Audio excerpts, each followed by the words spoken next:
नमस्ते, नमस्कार, जय हिंद दोस्तों। स्वागत है आपका हमारे चैनल सक्सेस है बसरगंज के इस चैनल पर। दोस्तों, आज 4 मार्च है। 4 मार्च के जितने भी करंट अफेयर्स के महत्वपूर्ण प्रश्न होंगे, जो प्रतियोगिता परीक्षा के लिए मोस्ट इम्पोर्टेंट रहने वाला है, उन्हीं पे डिस्कस करेंगे दोस्तों। और आज होली भी है। होली के महत्वपूर्ण पर्व को सभी को होली की शुभकामनाएँ। चलिए आइए आज करंट अफेयर्स के महत्वपूर्ण सेशन पर डिस्कस करते हैं। आज का मेरा पहला प्रश्न है, भारत सरकार ने 9 चीते का आयात किया है। दोस्तों, भारत सरकार ने 9 चीते का हाल ही में आयात किया है। तो पर्यावरण मंत्रालय, भारत के जो पर्यावरण मंत्री हैं, पर्यावरण मंत्री कौन है? भूपेंद्र यादव, इन्हीं के द्वारा 9 चीते का आयात किया गया है। कहाँ से? तो बोत्सवाना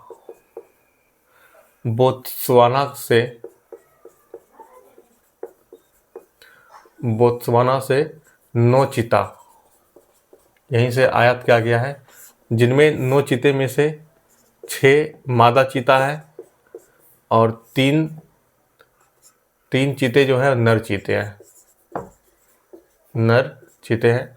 अभी हाल ही में ये चीता जो है बोत्सवाना, जो कि साउथ अफ्रीका का एक देश है, वहीं से लाया गया है। किसके द्वारा लाया गया है? तो भूपेंद्र यादव के द्वारा। यह जो चीता लाया गया है, ये कहाँ लाया गया है?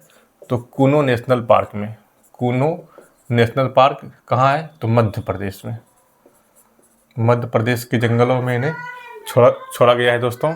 और ये भी हाल ही में कहाँ से लाया गया है? तो बोत्सवाना से लाया गया है। इसके अलावा देखा जाए तो इसके पहले भी, यानी 17 नवंबर 2022 को इसके पहले भी नामीबिया से चीता लाए गए थे। लगभग 8 चीता, नामीबिया से 8 चीता लाए गए थे इससे पहले भी। कहाँ से? सबसे पहले नामीबिया से ही चीता लाए गए थे, 8 चीता। फिर इसके बाद कहाँ से? साउथ अफ्रीका से भी लाया गया। फिर नामीबिया से लाया गया दोस्तों। फिर अब बोत्सवाना से लाया गया है। आपको पता होगा कि 1952 से ही भारत में चीता जो था विलुप्त हो गया था। 1952 में ही चीता क्या हो गया था? विलुप्त हो गया था। और तब से 2022 में पहली बार नामीबिया से 8 चीते मंगाए गए थे। फिर उसके बाद साउथ अफ्रीका से भी चीता मंगाया गया। और अब जो है बोत्सवाना से 9 चीता फिर लाया गया है। कहाँ पे लाया गया? तो कूनो नेशनल पार्क में। और अब चीते की संख्या भारत में चीता की संख्या लगभग 40 से भी ज़्यादा चीता भारत में टोटल हो गया है दोस्तों। आइए नेक्स्ट क्वेश्चन पे डिस्कस करते हैं दोस्तों। ग्लोबल माइंड हेल्थ इन 2025। दोस्तों, ग्लोबल माइंड हेल्थ इन 25, यह रैंक जो जारी होता है यूएस बेस्ड सेपियन लैब, मतलब अमेरिका का जो लैब है, US based science sapien lab जो है, इस लैब के द्वारा एक रैंक जारी होता है। रैंक जिसमें कि 18 से 34 ईयर का जो युवा होता है, उनके जो मेंटल हेल्थ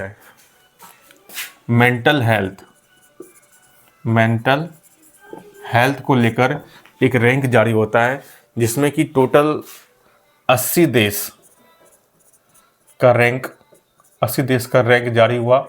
जिसमें कि इंडिया का जो रैंक है, इंडिया का रैंक है 60। मतलब 80 में इंडिया का रैंक 60 है। मेंटल हेल्थ का जो रैंक जारी हुआ, इसे बोलते हैं ग्लोबल माइंड हेल्थ इन 2025। इसमें कि इंडिया का रैंक कितना है? 60 में 60 रैंक है टोटल 80 में। इसमें युवा का मेंटल हेल्थ, मेंटली रूप से कि युवा कितना फिट है, और जो कि यह रैंक जो इंडिया का रैंक है वो काफ़ी ख़राब स्थिति को दर्शा रहा है दोस्तों। और इसमें 18 से 34 ईयर के जो युवा है उनका मेंटल हेल्थ के बारे में रैंक जारी हुआ है दोस्तों। इसके अलावा देखा जाए तो इंडिया का थर्ड रैंक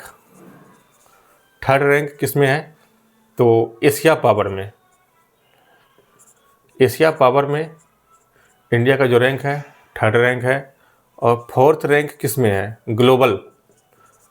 ग्लोबल पावर में इंडिया का चौथा रैंक आता है दोस्तों। और प्रेस फ्रीडम में 151 रैंक आता है दोस्तों। प्रेस फ्रीडम में इंडिया का रैंक कितना है, तो 151 रैंक है। और 75 रैंक हेनले पासपोर्ट में इंडिया का रैंक 75 है दोस्तों। इसके अलावा देखा जाए तो 130 रैंक HDI में, ह्यूमन डेवलपमेंट में, 131 रैंक जेंडर गैप में इंडिया का रैंक 131 है। और 118 रैंक हैप्पीनेस में आता है, 115 रैंक पीस में, इनोवेशन में 38 रैंक, इस तरह से इंडिया का रैंक है दोस्तों। नेक्स्ट क्वेश्चन है हमारा ऑपरेशन लायंस रोर। दोस्तों आप सबको पता होगा ऑपरेशन लायंस रोर जो है, अभी जो युद्ध चल रहा है इजराइल और ईरान के बीच, समझते हैं इसको। 27 फरवरी की बात है, 27 फरवरी का बात है दोस्तों, जिसमें कि USA और ईरान के बीच क्या हो रहा था, मीटिंग चल रहा था। कहाँ चल रहा था मीटिंग, स्विट्जरलैंड में। स्विट्जरलैंड के अंदर जेनेवा में मीटिंग हो रहा था USA और ईरान के बीच। और यह मीटिंग जो था असफल हो गया। इस मीटिंग में जो है नहीं, ईरान जो है USA का बात नहीं माना, इस कारण से कि असफल हो गया। और 28 फरवरी को अगले दिन 28 फरवरी को इसके अगले दिन जो है USA प्लस इजराइल दोनों मिलके इसके विरुद्ध, ईरान के विरुद्ध क्या चलाया, ऑपरेशन लायंस रोर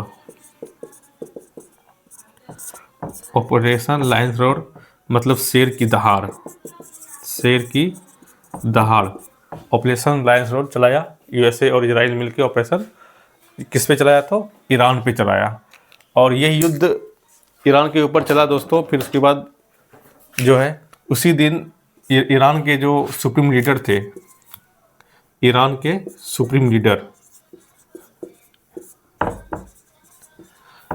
खामनेई का मौत हो गया इस ऑपरेशन में। और 40 दिन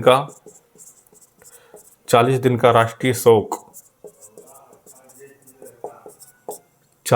राष्ट्रीय शोक घोषित हो गया। और इसके अलावा ऑपरेशन जो था, अमेरिका ने इसमें से बोला कि हम अलग ऑपरेशन चलाएंगे, उसका नाम दिया था operation fury. Operation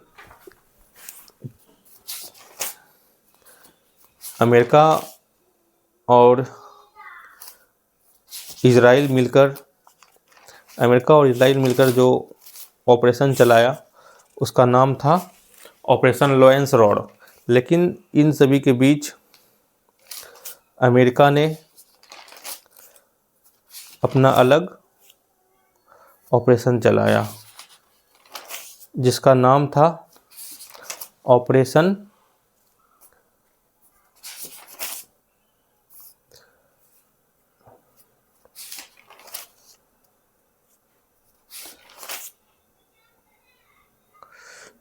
operation puree, इस तरह से कुछ था, याद नहीं आ रहा है दोस्तों।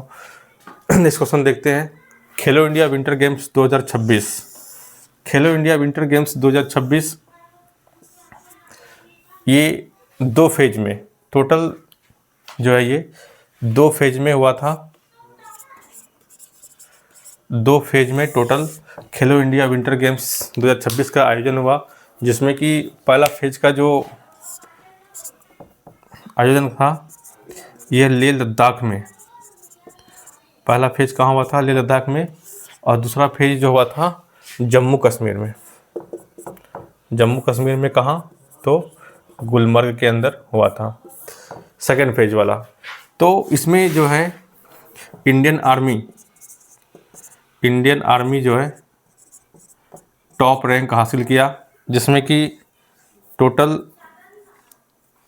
9 गोल्ड, 6 सिल्वर और 8 ब्रोंज, 9 6 15 8 टोटल 23 मेडल जीता था। कौन जीता था? तो इंडियन आर्मी के द्वारा। और खेलो इंडिया विंटर गेम्स 2026 2 फेज में लेह लद्दाख में और गुलमर्ग में हुआ था दोस्तों। नेक्स्ट क्वेश्चन है हमारा, पाक्यांग एयरपोर्ट का नाम परिवर्तन कर दिया गया दोस्तों। तो पाक्यांग जो एयरपोर्ट है, पाक्यांग एयरपोर्ट, अब इसका नाम चेंज कर दिया और इसका नाम कर दिया अब त्रिलोचन पोखरे। इसका नाम कर दिया अब त्रिलोचन पोखरे एयरपोर्ट। पाक्यांग एयरपोर्ट का नाम परिवर्तन करके त्रिलोचन पोखरे एयरपोर्ट कर दिया गया दोस्तों। और ये कहाँ है? तो सिक्किम में है। सिक्किम में है दोस्तों। और यहाँ के जो मुख्यमंत्री हैं उसका नाम क्या है? प्रेम सिंह तमांग। यहाँ का जो सीएम है प्रेम सिंह तमांग। और सिक्किम कब भारत में मिला था दोस्तों? 35वां संविधान संशोधन 1975 को जो है सिक्किम भारत का पूर्ण राज्य बना था। और इसके बाद ये जो एयरपोर्ट है इंडिया का 100वां ऑपरेशनल एयरपोर्ट है। इंडिया का 100वां ऑपरेशनल एयरपोर्ट है दोस्तों। और यह कहाँ है? तो सिक्किम में है। सिक्किम में यह एयरपोर्ट था, जब इसका नाम बदल के कर दिया गया है त्रिलोचन एयरपोर्ट। इसका नाम चेंज करके कर दिया गया है अब त्रिलोचन एयरपोर्ट कर दिया गया दोस्तों। तो ये आज का हमारा सेशन था और नेक्स्ट सेशन के लिए मिलते हैं कल। तब तक के लिए धन्यवाद।